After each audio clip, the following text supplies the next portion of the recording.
Okay, so now I'd like to introduce our speaker for the evening. Andrea Bevan is well qualified to speak to us on this topic. She spent almost 30 years in the criminal justice system, and since 2013 has maintained a private counseling practice where she has worked with people in recovery because of sexual abuse.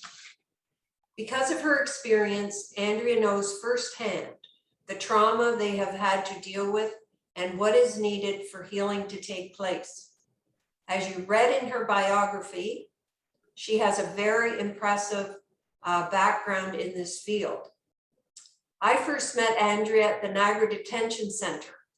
Andrea worked there as a social worker for a brief time, and I was there as a volunteer providing mental health and addiction support.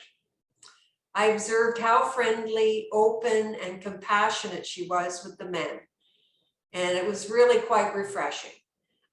Many of them spoke very highly of her to me and how appreciative they were for the help she provided to them.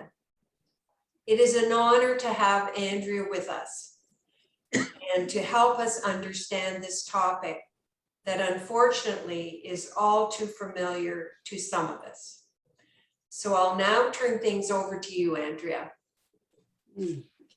Thank you, Brenda, and good evening to everybody. And I feel like it's an honor as well to be a part of each of your lives this evening to share some of the knowledge and insights that I've gained from doing this work.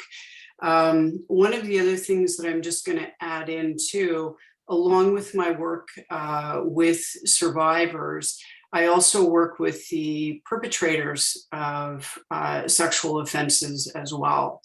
So I have that sort of dual role. And so I approach this topic with a pretty wide understanding of it and a wide, or I guess a breadth of experience in working sort of with both sides of it.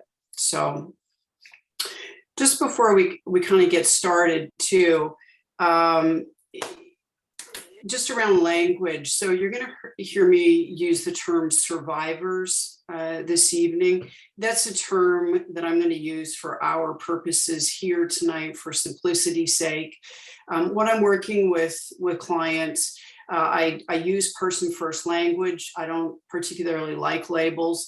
I generally have discussions with the folks that I support, and we talk about, what it's meant for them to have these experiences and what feels comfortable for them in terms of language. And in sort of arbitrarily deciding to use that term survivor tonight, I want to also honor those folks who are comfortable with and choose to use the label victim as well. And in choosing to use the label survivor this evening, I want to just stress that I am in no way sort of detracting from the exploitation or the victimization that these folks have endured through their experiences. So the other thing that you'll sort of hear me reference, and I think it's in one of the slides, is I refer to people who have been impacted by sexual abuse, because it's really important for me that people recognize their human qualities first and foremost, and look at, I guess what's happened to them sort of secondly. Okay. So I know some people can get, a little upset when we make these decisions around language. So I just wanted to put that out there sort of before we get started tonight, just to be, respectful and to be aware of this issue around language. So I'm going to just go to get my slides going here. Okay. And I'm going to lose kind of contact with everybody when I do that. So I'm going to rely on the other eyes in the room to help me out here, Wayne and Brenda and Jocelyn. Okay. So just give me a second. Okay. So just want to give you a sort of a brief outline tonight in terms of what we're going to look at. I think, it's important for us to understand sexual abuse in the broader scope of trauma in general. So we're going to take a look at a couple of definitions that are meaningful to me and have been meaningful to some folks that I work with as well. So we'll look at, how do we define trauma and what is trauma? I want to take you through just a very sort of brief explanation of how trauma impacts the brain and memory. And I think that this is really critical, both in terms of how we approach people, how we make sense of what we're seeing when we deal with folks who have had these experiences. And then also, how do we respond to people, whether you're responding to people, as a friend and as a support person, or from my perspective in a clinical sense. Okay, so we're going to look at those areas, and I promise you this won't be a science lesson. To be quite honest with you, science was never my forte, and I got to keep it really simple. So I tried to do that this evening, just so that you have that base understanding. We're going to look at also just a few common facts. Brenda's talked about a couple already, just around the incidence of sexual abuse. So we'll take a look at that and some impacts for sexual abuse in a couple of different ways.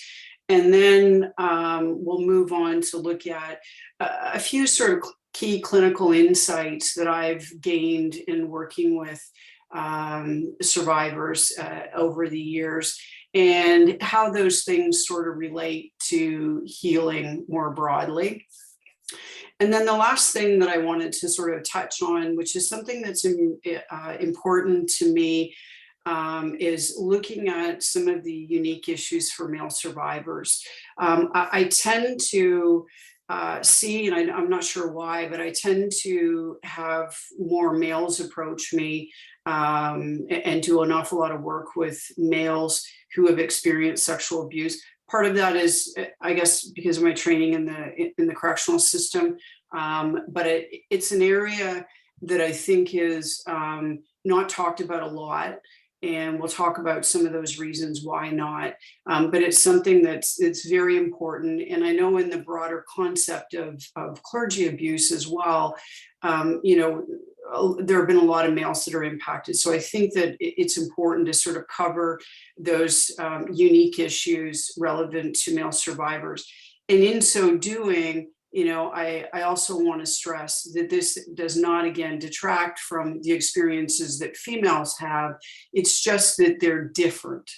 And there's been a lot of research done around the impacts of sexual abuse. We know a lot, but when we actually look at that research, a lot of it has to do with females that have been victimized, or female survivors. So, Excuse me, Andrea? Yes. Did you intend to be sharing your screen at this point? Yes, am I not? No, you're not. Oh, sorry. Let me get out of this. Give me 1 second. Share screen. Give me 1 sec. Sorry about that. Thank you, Jocelyn. Okay. All right. How's that? That's better. Awesome. Sorry about that, folks. I'm not a techie either. I'll just confess that right now. Okay. So, what is trauma? How do we conceptualize trauma, if that's even possible? Okay. This is a definition that's come from a gentleman by the name of Dr. Bessel van der Kolk, who's one of the leading researchers in the area of trauma. And he has described it as an inescapably stressful event that overwhelms a person's existing coping mechanisms. Okay. So it's something that's happened to that person or along the way that has exhausted their ability to manage. Okay. And when we look at trauma, probably 10, 15 years ago, we used to think about trauma in the context of things like world disaster, major events, major assaults, and things like that. We've now come to understand trauma to simply, and I think this definition is helpful, is it's just simply anything that overwhelms somebody's ability to cope. So you'll hear the reference in some of the literature to big T trauma and little t trauma. Big T trauma, those things that most often come to mind for us, the things such as, again, major world disaster, your sexual abuse, physical abuse, very losses, things like that. Those are the things that oftentimes too will get you the diagnosis of PTSD at some point. Little t trauma, though, are also those things that may not necessarily get you a diagnosis of PTSD, but are nevertheless significant and impact our functioning along the way. Those could be things like bullying. Those could be things like not having somebody present for you at different stages of your life while you were going through things and things like that. So we've really broadened the definition of trauma over time and started to look at it more from the perspective of people's ability to cope, and when they're exhausted, that's when we start to see some of the symptoms that are consistent with trauma. Okay. And the second definition that really kind of speaks to me, and something that I really like, is looking at it, Gabor Mate. He has described trauma as a psychic wound that hardens you psychologically and then interferes with your ability to grow and develop. Trauma is not what happens to you, but rather it's what happens inside of you as a result of what's happened to you.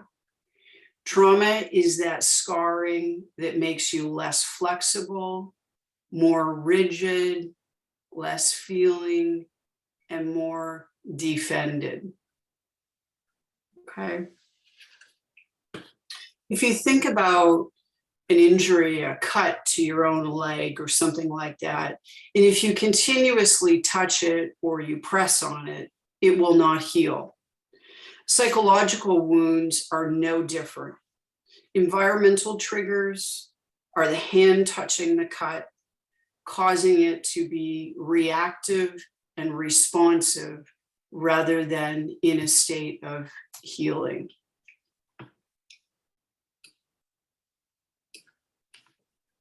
Okay, so this is our brain, okay, in the most simplest forms. This is a little bit dated. You can see it came from McLean in 1967.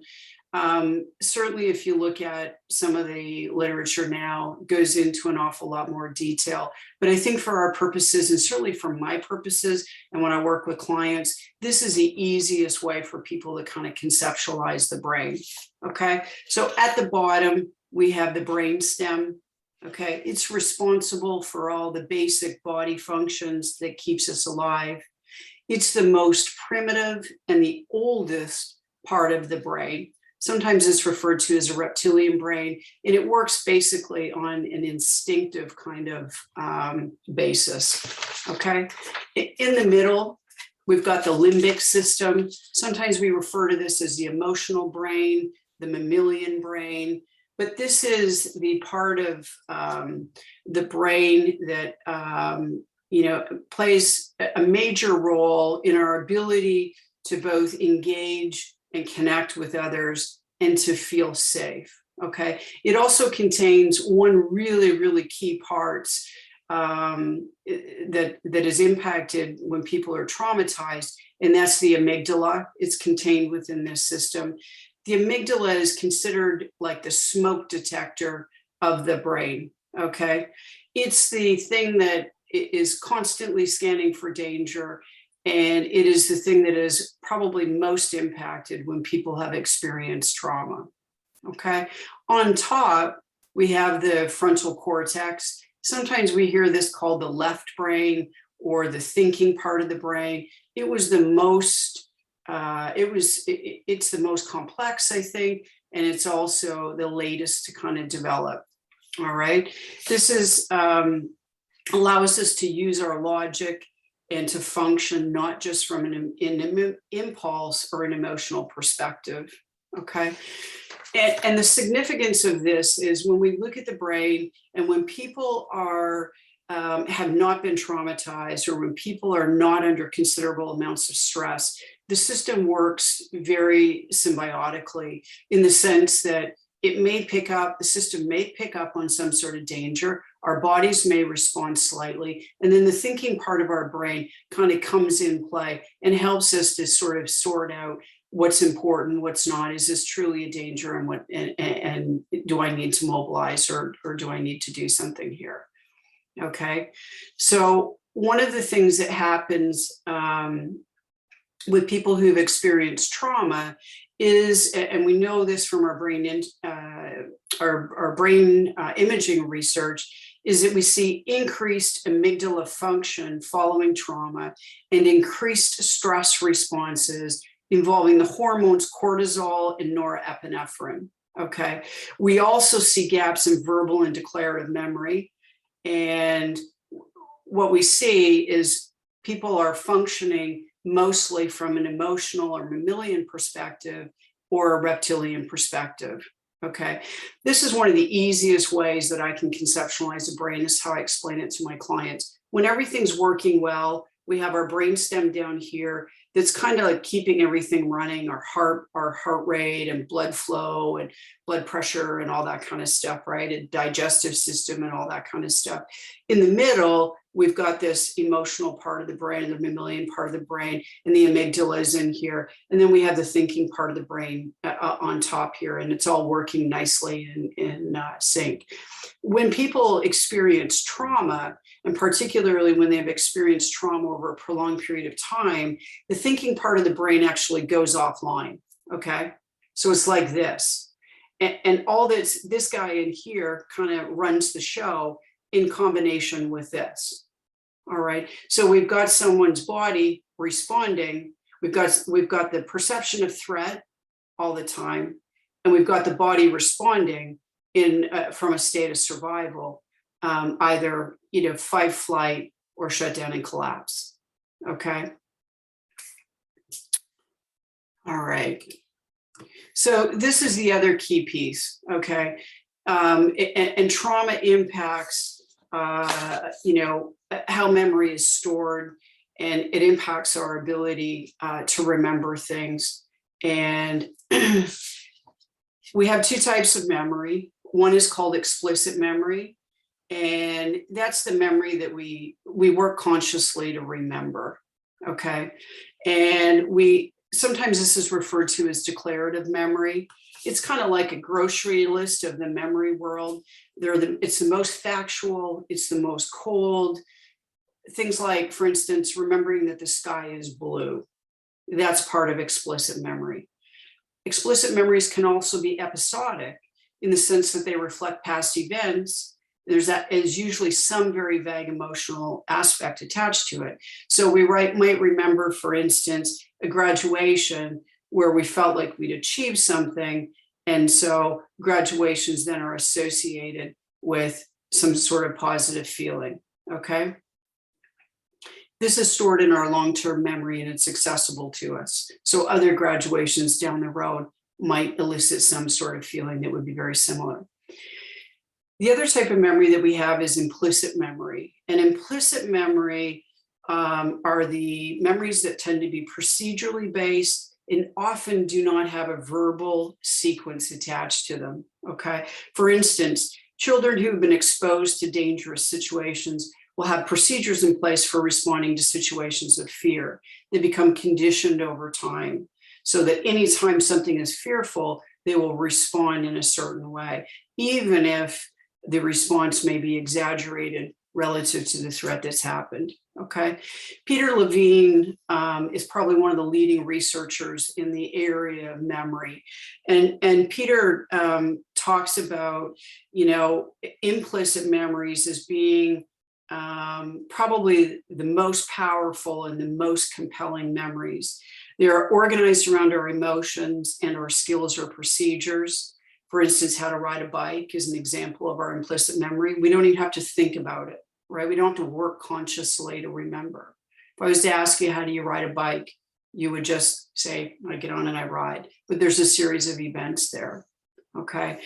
And the key thing here is that for trauma survivors and for people who experience trauma, it's the implicit memory that is impacted mostly, okay? And that's where trauma gets stored, is in this area of implicit memory, not so much the explicit.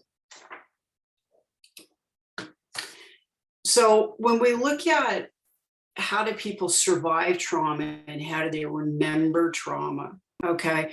We talked about this a little bit when we were going through the brain, but in times of threat or danger, the reptilian and the mammalian brains are overstimulated and the prefrontal cortex is shut down. So we go from this nice functioning, system to this, where we lose one of the most complex places in our brain to help us to get through difficult things. So that thinking part, okay? We work from a place of survival, which is fight, flight. Sometimes you hear it as fight, flight, or freeze. I tend to think about it as fight, flight, collapse, or shutdown, okay? And many survivors of trauma have only fragmented details of their experiences. So it's not uncommon when you talk to people who've experienced abuse of any type or any type of trauma, that their stories are oftentimes very fragmented, which then causes all sorts of problems for them in terms of understanding and making sense of what's happened, but also in terms of sharing that with other people. And it's not uncommon for people to question their credibility. Okay, well, geez, if this was significant, how come you don't remember it? Well, we go back to the brain, and a part of that explicit memory requires this part of the brain to be intact, which is the brain that would give you that really nice narrative. Okay. So the strongest memories associated with a traumatic event are therefore not verbal memories, but rather memories that we remember with our feelings and our bodies. Okay. Memories are stored in the amygdala, or the emotional brain area, and they're easily activated by triggers. Okay. An overactive amygdala can result in the felt sense of not being safe when one is safe. And I see this sometimes in my practice, where people will come in and they will sit down, particularly early on in treatment, and where their bodies will be showing signs of distress, but yet they're in a room with me where I don't pose a threat to them, and their environment generally is not threatening, but they may shake, excuse me, they may tremor, and I may see all sorts of sort of physical symptoms that suggest that they don't feel safe. Okay. One of the things that I see is that people tend to toggle back and forth between this sort of these three states of fight, flight, or collapse. And this is oftentimes reflected in extreme behavior. So when we see aggression, when we see things like substance abuse, when we see things like people disconnecting and withdrawing, these are really reflections of their survival mechanisms and the conditioning that's oftentimes happened to them. Okay. The basic survival mechanisms are also linked with needs for safety, protection, and connection. So when this is faulty, we routinely feel unsafe and cannot properly connect with others. We have a basic need to feel safe, but we also have a basic need to feel connected to others. So you can see the impact of trauma not only impacts our ability to feel safe within ourselves, but then also our ability to connect with other people. So we have our two very primal needs here are unable to be met because of some of the experiences that people have had.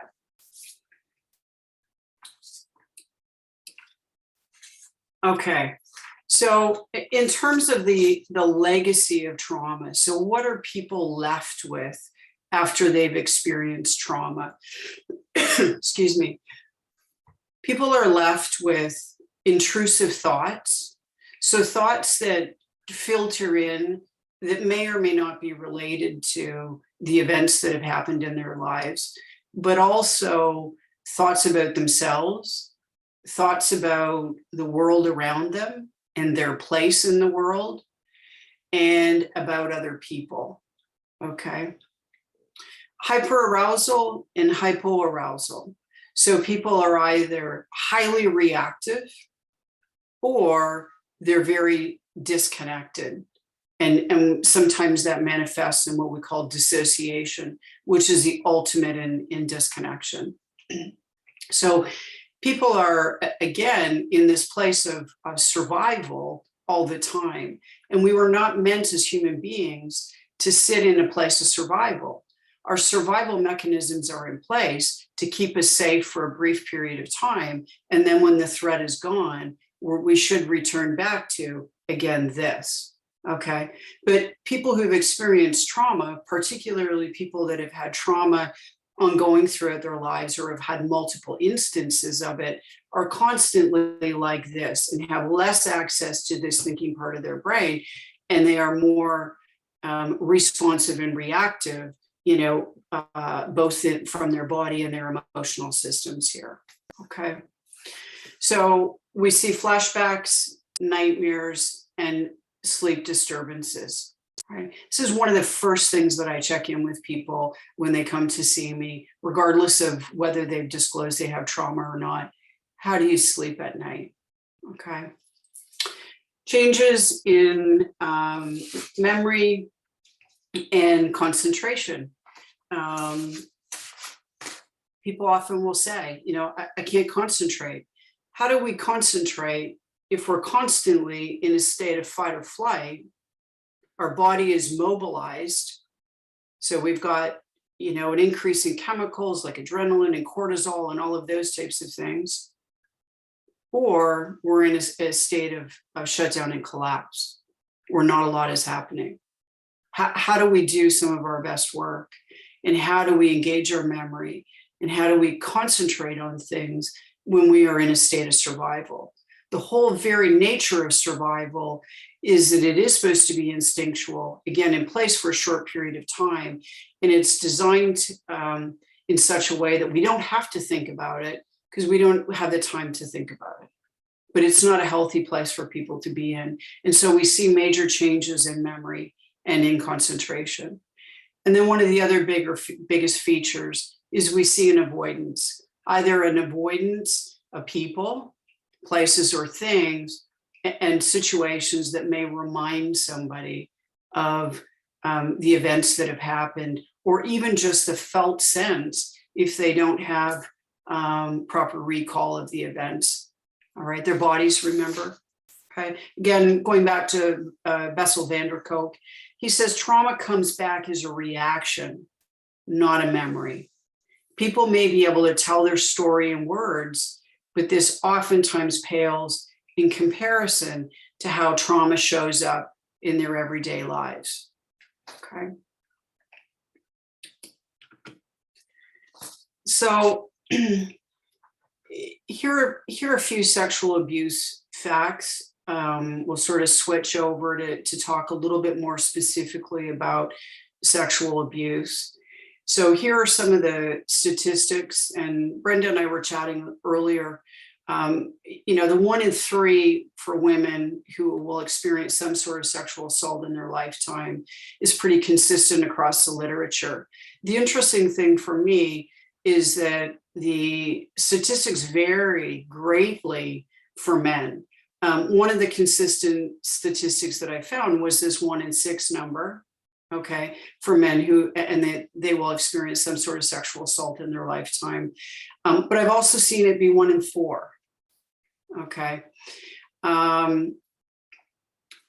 Less than 5% of sexual crimes are reported to police. So of all the crimes out there, I think sexual assault, regardless of the gender, of the survivor is the least reported to the police. And there's a number of reasons for that. Part of it is fear. Part of it is concern about not being believed. Part of it is just in general, how the justice system has treated victims and survivors in the past, and the shame and the guilt that many people face when they've experienced sexual abuse. Okay. Of the sexual crimes reported to police, again, 9 out of 10 of them are for women. So that says that men are not coming forward either. Okay. And this is a fairly common statistic, and one that I think most people are familiar with. 80% of sexual assaults are perpetrated by someone known to the victim. So at least in Canada, this is not, that dark stranger in the trench coat who's perpetrating, these types of crimes. They're people, oftentimes they're crimes that are happening within the contexts of broader relationships. And so the complexity of the experience is very different for people. And it can be it's quite traumatic oftentimes because of the interpersonal nature of it and the connection with the person. We know that males perpetrate most of the sexual assaults and that females are most often the victims. Again, if our males are not coming forward and are not reporting crimes, and if only 5% of the sexual crimes occurring are reported to police, our statistics that we have are a little suspect, I think. And I think the problem, is much greater than what most of us know. And I know from, interviewing men, particularly when I was working in the justice system, and I still work in the justice system now, but in a private capacity. And when I take a sexual history from men and I say to them, and can you share with me your first sexual experience? Men will oftentimes say to me, well, there was that time, when I was 10 and, Uncle Bob or my mom's, girlfriend or, friends kind of did this to me, but that doesn't really count. It was, at 16 or 17 or 18, with, my first sexual partner. Okay. If I ask a woman that same question when I'm taking a sexual history from them, and I say to them, and can you share with me when was your first sexual experience? They will say to me, it was at 10 when Uncle Bob molested me. Okay. So one of the differences that I find when I'm interviewing people, just in terms of, how men perceive what's happened to them. Okay.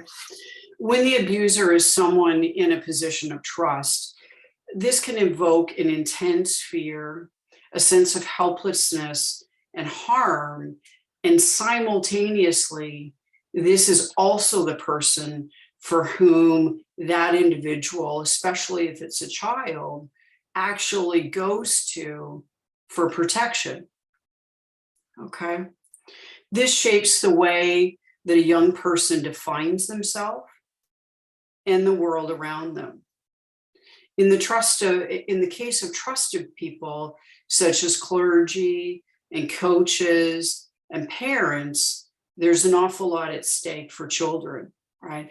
Children need these relationships with these people. So they're caught in this really impossible situation of not liking what's going on, but being reliant on this individual for something that's integral to their lives. Okay. So there's this dependency on the abuser, but also a sense of fear, resulting in an intense state of confusion. For young people and children who don't have fully developed brains and tend to see things in black and white, good and bad. They're forced to figure out these relationships based on very, very simplistic reasoning. And it becomes a very, very difficult process for young people to make sense of this stuff. So when we take a look at the impacts of sexual abuse, I tend to sort of separate it into sort of three major domains: physical consequences, psychological consequences, and then some of the interpersonal difficulties that people tend to experience in relation to sexual abuse. So if we look at the physical consequences, things like sexual dysfunction, and this can take the form of either what I refer to as sort of a sexual anorexia, where people, do not want to engage in any sort of physical type of intimacy with people or in any type of sexual way, or, the opposite of this, where people can become very hypersexual. And we see some promiscuity and see an awful lot of sort of sexualized behavior and sexualized coping. Okay. Oftentimes see a lot of fatigue and exhaustion in people who've experienced sexual abuse. And a lot of times they don't understand why. There's just this general lethargy and a sense of fatigue that they complain about.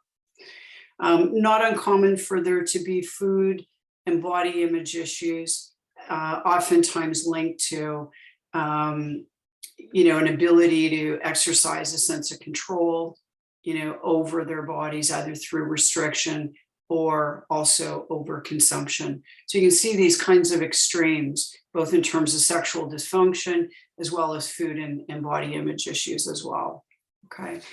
And some of the chronic health conditions for which there really isn't an underlying medical cause for, oftentimes at the root of it is the experiences related to some sort of trauma or sexual abuse. Okay. I see a lot of folks who have autoimmune conditions, fibromyalgia, etc. And when I take a look at their histories and when they share their experiences in life, oftentimes there have been these histories that have involved sexual abuse, okay, or some type of trauma in their lifetime.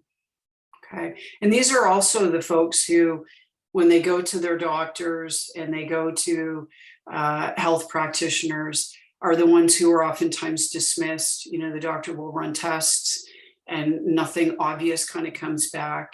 And so they're told, no, there's nothing wrong with you, kind of thing, right? In terms of psychological consequences, so we see depression and anxiety and other mood-related issues an awful lot. Depression and anxiety can be conceptualized, again, from this perspective of our survival mechanisms. So I think, I conceptualize, anxiety is that person who tends to be more of that sort of fight or flight kind of existence. And then the depression is that individual who tends to be more in sort of that collapse or shutdown. Okay. And sometimes depression is the way that someone who is quite anxious, depression is the way of kind of taking a break from the anxiety and the exhaustion associated with it. So not uncommon to see people with both of these diagnoses or both of these conditions.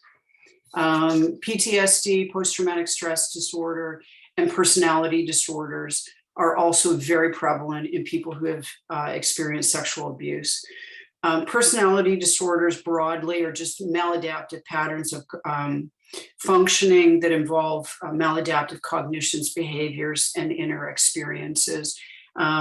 Borderline personality disorder is one of the more common conditions that we see. And I'm going to go out on a limb and say I've not encountered anybody with borderline personality disorder who's also not got a trauma history of some degree. And dissociation. So dissociation is broadly the ultimate in disconnection, when people sort of disconnect from themselves. it's that numbing, that break from themselves. And oftentimes it's become a way of avoiding painful emotions.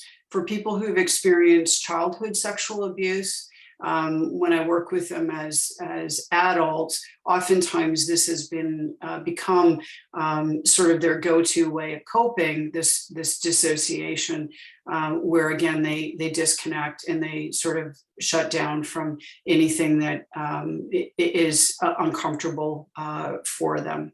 Okay.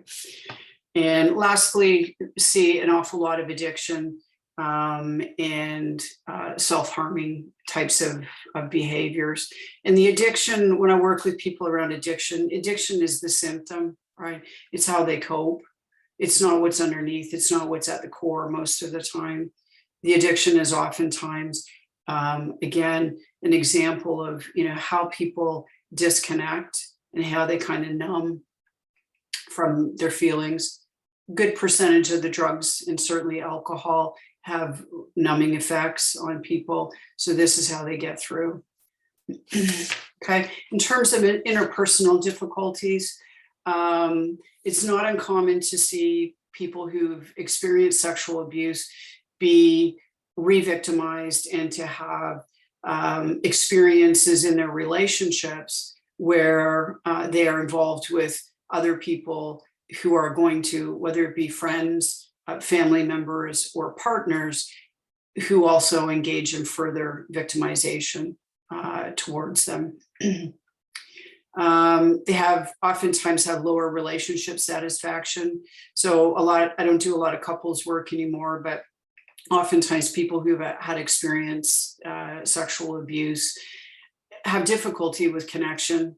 Again, when we go back to the brain, if you're in a state of fight or flight an awful lot of times, that makes it very difficult for you to be able to feel safe enough in order to be able to connect and to engage in relationships and healthy bonding. Okay. See people, and part of their relationship problems tends to be related to this area of aggression or submissiveness. So people are either highly aggressive, which causes them then to be very unpopular with peers and partners and so on. Or they tend to be very submissive, which again puts them in a place of, potential harm again, or, at the very least, unsatisfying relationships. Okay. See a lot of self-sacrificing and a lot of people pleasing. I'm just noticing a spelling mistake there, a typo. But again, this has, significant consequences for how people relate, not only to friends, but family and partners, but to bosses and things like that as well. So the impacts for people are really quite significant here in these three domains. Okay. So some things to consider just in terms of, when we're looking at trauma responses or responses to sexual abuse, the relationship to the abuser is very significant. We talked about it a little bit. There's this, connection to this individual. There's this probably some sort of dependency. If anybody has had the privilege of hearing Sheldon Kennedy speak, he talked about his experience with his hockey coach and how the hockey coach was going to, do great things for his career. And, he had this confusing part where he didn't like what was going on, but, his career depended upon this relationship that he had. So he was sort of in some way, forced to conform and forced to navigate this really difficult push and pull between this doesn't feel so good, but I'm dependent upon this person. Okay. So the relationship to the abuser is very significant in terms of how people respond to sexual abuse. The individual strengths and resiliency of an individual is also something that very much impacts how people respond.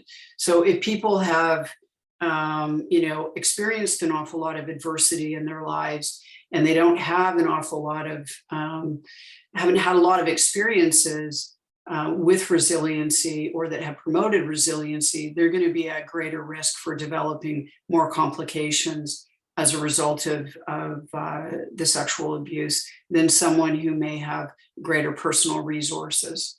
Okay.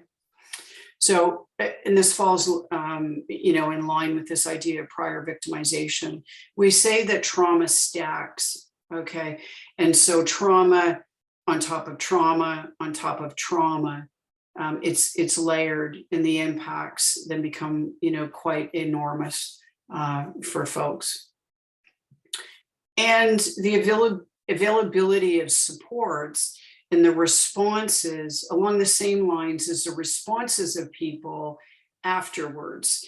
So we know from our research that, for children and people in general, if they've had good support afterwards, if they've been able to disclose, or their environment has been safe enough for them to do that, and they have support fairly quickly, the chances of them healing without complications are greater than someone who maybe doesn't have that support. As I'm interviewing people, I'm taking trauma histories, from folks. As they're telling me their story and they're telling me some of the experiences they have, the question I always have for them: and who was there for you when you were experiencing that? And it's quite significant in terms of how people conceptualize what's happened to them, based upon who was there. Was that person, were they supported? Did they feel safe afterwards? Or were they left in that place of having to self-soothe and feeling very lonely and isolated at that time? Okay.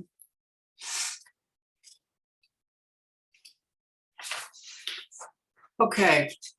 So just in terms of some of the key sort of clinical insights from working with people who've experienced sexual abuse that I want to share, is this: people's experiences are very unique. And as a result, their healing journey is also unique. And it's important that we be curious with people in terms of their experiences, and that we be open to just hearing and listening about their experiences without judgment, without having to jump in and to try to rescue them and all of that kind of stuff that we feel like we want to do when somebody's sharing something painful with us. But curiosity and just a willingness to listen is very, very important. And I think it reflects the individual's uniqueness and their very unique healing journey. Okay. There are a lot of evidence-based therapies out there to support people. Eye movement desensitization and reprocessing, EMDR, CBT for trauma, exposure therapy, cognitive processing therapy. Those are some of the more prevalent ones. We're starting to see some more research around use of hallucinogenics and so on, and working with people who've experienced trauma. But I want to really stress that, even though I have training in those modalities and so on, every person that I sit down with and that I partner with in their healing, we develop a plan together that works. And so it's not about fitting them into a particular modality. And to be quite honest, I probably use a combination of all of these things when I'm supporting people, okay? Which again, I think reflects the uniqueness of the individual as well as the uniqueness of their healing journey. No two people have the same experience, and no two people heal in the same way, okay? One of the basic premises in doing therapy and in supporting people is this idea that originated, I think, with Judith Herman several years ago and is still followed, I think, by most practitioners, is this idea of a triphasal model of treatment. Okay. And if we go back to our understanding of the brain, this really makes sense. Okay. So if we go back to the brain, and this is what happens in response to trauma, okay, we have to work with people around calming their bodies and around helping them to feel safe and quieting down the amygdala and their limbic system before we can do anything else. So that's the first stage, is working with people to help them to feel safe and secure, even within the therapeutic relationship, and also outside, of the therapeutic room as well. Okay. And then the second stage is where we look at what Judith Herman refers to as remembrance and mourning. Some people refer to it as reprocessing. Remembrance and mourning is the second stage, when people feel safe and secure enough to start to explore their stories and the events of what have happened, what has happened to them, and to make sense of it in the fullest way, with emotion, with thoughts, and with developing a broader understanding. Okay.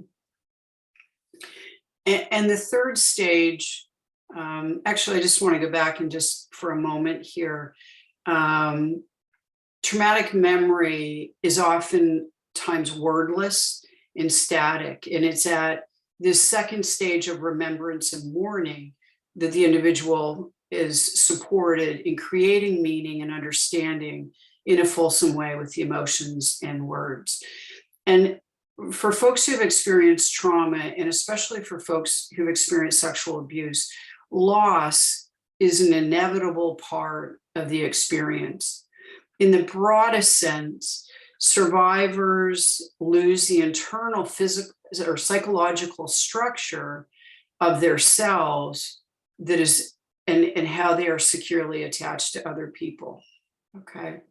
For some people who've experienced long-term abuse starting in childhood, the ability to feel securely attached to other people has never occurred. And so letting go of that is a necessary part of their ability to heal and to move forward in their lives. Okay. Sexual abuse survivors also report a loss of body integrity. So this whole area of loss, remembrance, and mourning is very, very significant to them in their healing journeys. Okay. All right. And then sorry about that. And the last phase, according to Judith Herman, is this: once people can make sense of it, is to then start to rebuild and to reconnect. Okay. And to start to develop new relationships and to build capacity within themselves. Okay. The common issues that oftentimes, surface with folks in response to sexual abuse are feelings such as powerlessness, shame, and guilt. And I want to distinguish between shame and guilt. Shame is, there's something wrong with me. Guilt is, I did something wrong. And both of these are prevalent when I work with people around sexual abuse. The question inevitably comes up, usually in stage 2, sometimes in stage 1, but inevitably in stage 2, why me? What makes me different? Mistrust, okay. Mistrusting of other people, of processes, of systems, of organizations. This is a common theme that people share and that they experience on an ongoing basis. We've talked about loss and grief. as common themes. Many of the problems facing survivors can actually be linked to basic survival strategies used during their abuse. So I encourage people to ask themselves when they see certain things, whether it be addiction or aggressiveness, or people that may seem a little bit detached, or people that may seem a little bit, sort of disconnected. What is the function of this, and how is it adaptive for this person? Okay. Depression is adaptive. It's protective for people. It keeps them safe. If I'm withdrawn and I keep myself back here, I don't run the risk of being harmed by anybody else. So that depression becomes, it's not a problem. It's not that there's something wrong with them, but we can look at it in the context of how did it help you survive, and how does it help you to survive today? Okay. And the same thing for people who are in a state of fight or flight and may be aggressive, they're going to keep people away from them. Again, coming back to that whole area of, safety and that conflict between needing to feel safe, but also, needing to connect with other people. Right. So as I talked about earlier, males face some very different issues than females. And again, I want to stress that this is not about better or worse, less or more. It's just about differences. Okay. And the last part that I think is important to remember as well is that the brain and the body have a natural healing ability if we allow it, and if we support people in removing some of the barriers to natural healing. And we talk a lot about post-traumatic stress disorder, post-traumatic stress, all of those, or complex PTSD and complex stress disorders and all of these things.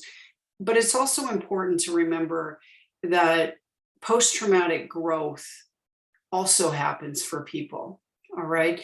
And I had the privilege of being at a workshop with one of the gurus, I guess, and around cognitive behavioral therapy, Donald Meichenbaum. And he shared a really important statistic with me that's always really stuck with me, in the sense that only about 20 to 25% of people who experience a traumatic event go on to experience post-traumatic stress disorder. Okay, so what that says to me is that about 75 to 80% of people will go on to experience some type of growth. Okay, which I think is important as we look at this very daunting issue. And it's important, certainly in the work that I do in supporting people, that I remind myself that we are organized and we are programmed, if I can use that term, to heal. And so if we can support people in removing barriers and so on, it's possible for people, and quite likely, that they're going to not only survive this, but also thrive afterwards. Okay. So we'll just talk, I want to talk very briefly, I want to be mindful of time here, just around some of the issues specific to male survivors, okay?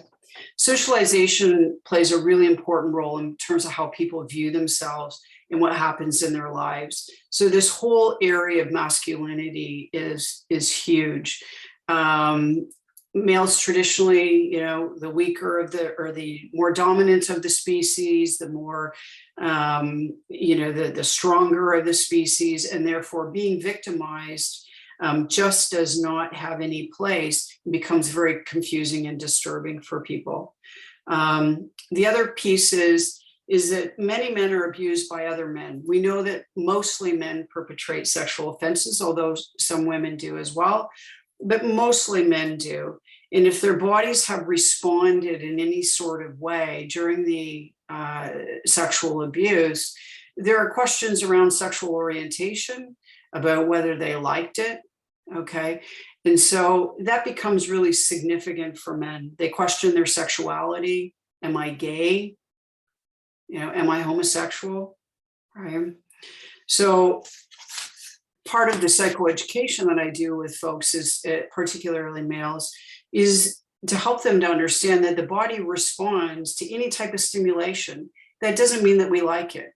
This is no different than when we go to the doctor and he hits our knee and our leg flies up. It's the same thing. When the penis is stimulated,